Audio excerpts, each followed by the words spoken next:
জন্য মুসলমান ভাইরা, আল্লাহর হাবিব সাল্লাল্লাহু আলাইহি সাল্লাম বলেন, আসমানের নিচে জমিনের উপরে সবচাইতে উত্তম ওই ব্যক্তি যেই ব্যক্তিটা আল্লাহর কোরআন শিক্ষা করে আর মানুষকে আল্লাহর কোরআনের শিক্ষা দেয়। তাহলে প্রিয় মুসলমান, আপনি যদি নিজেকে ইমানদার বলে দাবি করেন, মুমিন বলে যদি দাবি করেন, তাহলে আপনি আপনার সমাজের দিকে তাকায় দেখেন, কিছু টুপি মাথায় দেওয়া, গায়ের মধ্যে পাঞ্জাবি জুব্বা গায়ে দেওয়া, মাথার মধ্যে পাগড়ি পরানো এক শ্রেণীর মানুষ আছে আমাদের সমাজে, আমরা তাদের হুজুর বলে চিনি। কথা কোন ঠিক কিনা?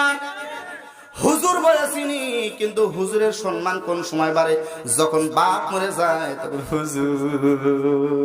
কথা কয়, বাপ মরে গেলে হুজুরের প্রয়োজন হয়, তাছাড়া আর হুজুর লাগে না। সন্তান যখন জন্ম নেয় আযান দেওয়ার জন্য হুজুর লাগে, আর কোনো সময় লাগে না। ছেলে মেয়েকে যখন বিয়ে দেওয়ার প্রয়োজন হয় ওই সময় হুজুর লাগে, আর কোনো সময় লাগে না। মুসলমান বড় আশ্চর্য লাগে, বড় আফসোস লাগে, কিন্তু হুজুর লাগে কোন জায়গায় একটু বলবো নাকি? হুজুর লাগে হওয়ানে, হুজুর লাগে জরনে, আর হুজুর লাগে খোলনে। কয় জায়গার কথা বলছি ভাই?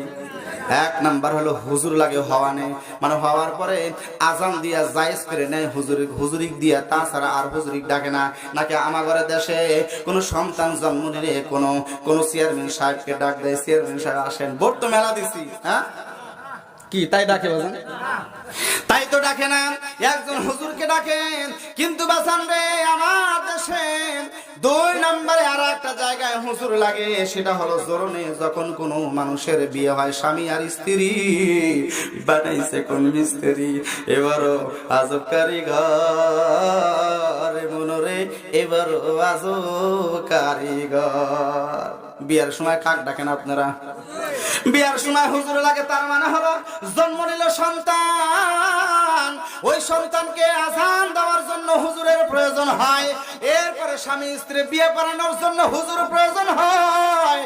এরপরে প্রিয় মুসলমান ভাইরা, আবার এই স্বামী স্ত্রী যখন আপনার তালাক হয়ে যায়, তালাকের ফতোয়া নেওয়ার জন্য কিন্তু হুজুর দরকার হয়। কিন্তু এখন আর হুজুর লাগে না। আমার দেশে কিছু পাতি নেতা আছে, তারা কান সারা দুই চাপ্পর দিয়ে বলে, এই বেয়াদব কি করছিস, তওবা কর। মিল হয়ে যায় একসাথে।